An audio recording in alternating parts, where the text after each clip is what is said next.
Hello, wisdom seekers. This is Mohit, and I'm super excited to tell you that we are going to start our first English project with the book The Art of Laziness. Guys, don't get misinterpreted by the title. It's a book meant to overcome procrastination and boost your productivity.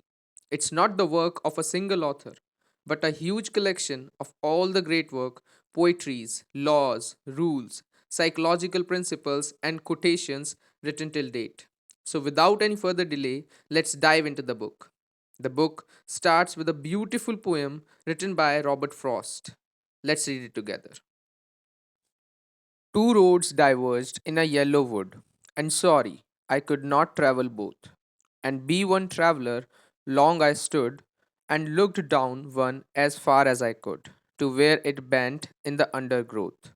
Then took the other as just as fair, and having perhaps the better claim, because it was grassy and wanted wear, though as far that the passing there had worn them really about the same and both that morning equally lay in leaves no step had trodden black. Oh, I kept the first for another day, yet knowing how way leads on to way, I doubted if I should ever come back.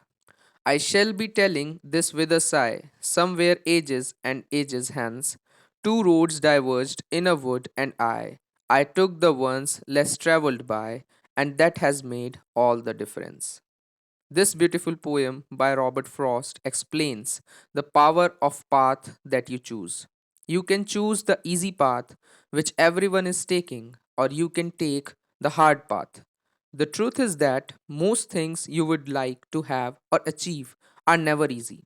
They take time, effort and focus. That's why choosing to take the hard path will make all the difference in your life.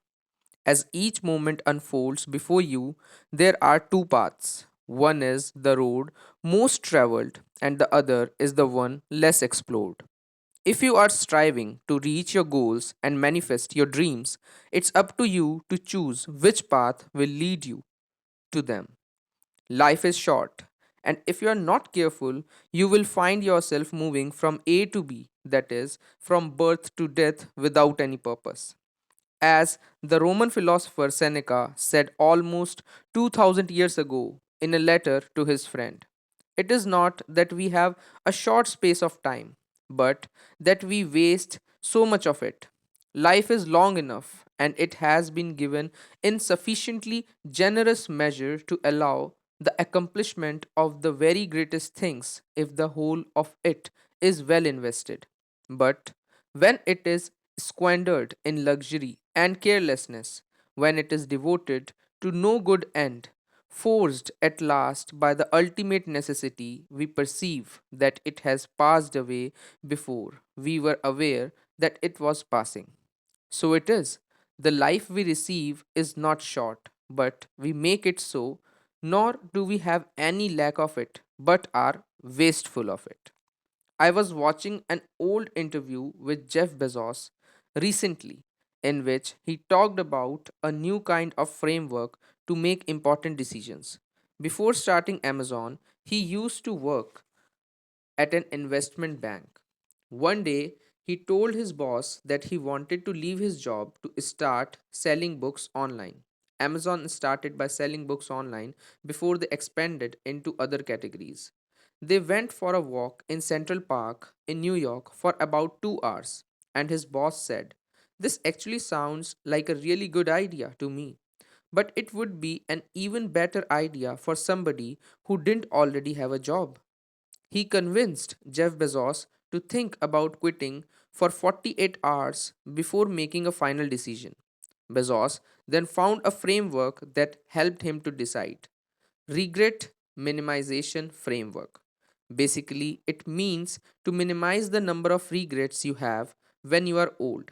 Here is what Jeff Bezos said: I wanted to project myself forward to the age of 80 and say, okay, I'm looking back on my life. I want to minimize the number of regrets I have. And I knew that when I was 80, I was not going to regret having tried this. I was not going to regret trying to participate in this thing called the internet that I thought was going to be a really big deal. I knew that if I failed, I wouldn't regret that. But I knew the one thing I might regret is not ever having tried. I knew that would haunt me every day. Imagine you are almost 80, looking back at things and wishing you did something differently. You will regret all the moments you wasted being lazy, sitting on a couch watching TV for no reason, spending hours each scrolling aimlessly through your social media feed with no purpose. Think about this for a few minutes. What will you regret when you are 80 years old?